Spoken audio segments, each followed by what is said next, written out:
Helen? Has he talked to the NSA director about the information that's flowed out of it concerning 9/11? I don't know that the president talked to General Hayden today. They do talk from time to time. I don't know if they talked today. What does he think about? I mean, does he think the American people have a right to this information, or is he so obsessed with leaks, so-called leaks, which is information, that he doesn't think we should have this? I think your question is in regard to a report that was in the newspapers and widely on TV yesterday and this morning that had extraordinarily specific information that was provided under a promise of confidentiality to the committees that are doing the investigation of events leading up to 9/11. And the information that was leaked is alarmingly specific. And the president does have very deep concerns about anything that would be inappropriately leaked that could in any way endanger America's ability to gather intelligence information, anything that could harm our ability to maintain sources and methods, and anything that could interfere with America's ability to fight the war on terrorism. The president was deeply concerned about these leaks. We do not know who did it. The president earlier today asked the vice president to call the chairman of the committees that are doing the investigation. The vice president spoke with Congressman Goss and with Senator Graham to convey the president's concerns about anything that would be released that could indeed harm America's ability to gather information and to maintain access to that information. And the president and the vice president are satisfied that the chairman will address this issue. Would the Blue Ribbon Commission keep the secrets better? No, I have no reason to believe that. I think it was just a case of this committee has important obligations. The president believes the committee understands that. The chairman certainly do. And as I indicated, the vice president spoke to the two chairmen, and the president is confident that it will be addressed and addressed wisely and properly. Campbell?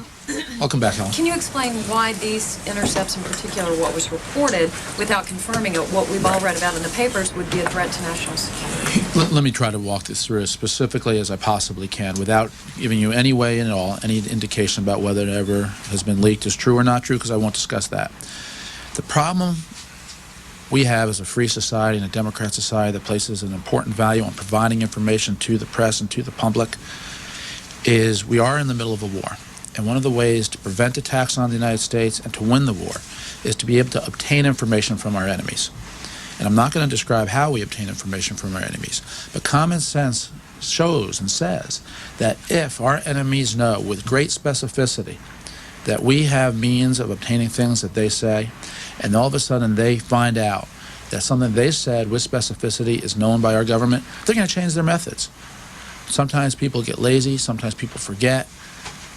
It is not helpful to the cause to provide specific information that makes people take efforts to avert America's ability to defend itself and to protect itself. And in 1998, as a result of an unauthorized disclosure of intelligence information, it was revealed publicly that the United States had Osama bin Laden's satellite phone. As soon as it was publicly revealed, we never heard from that source again. We never again heard from that satellite phone. That can damage America's ability to know important information that this government needs to protect the country. Public disclosure of that information can damage our ability to protect the country. So the president does feel very strongly about it. He has concerns, and those concerns were conveyed, and the president is confident that it was well received. Information put out in a closed meeting of the committee? Yes. So everyone on the committee knew about it?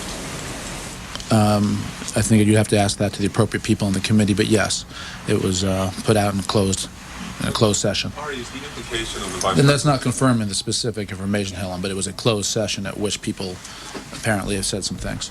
Isn't the implication of the vice president's phone call that you believe that this information came off the Hill? And if so, how do you know that? I mean, the sourcing on the stories is intelligence Reporters officials. reported it yesterday. You can just look at the reporting, and the reporting says congressional sources. It says, there's a couple of stories in the Post and the Wall Street Journal today that quote intelligence sources, and one of them quotes a senior administration official commenting on the matter. So have you also taken actions to make sure that, to determine whether there was a leak from the administration? And the president is satisfied it's not coming from his administration.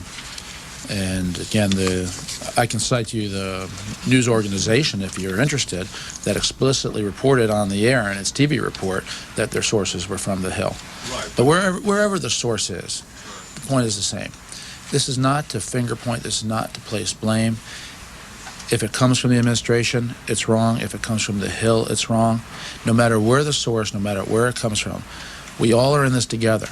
And everyone needs to remember the delicacy of this information and the sensitivity of the information, and the fact that making specific information of this nature public does raise important concerns because it can harm our ability to continue to gather that information.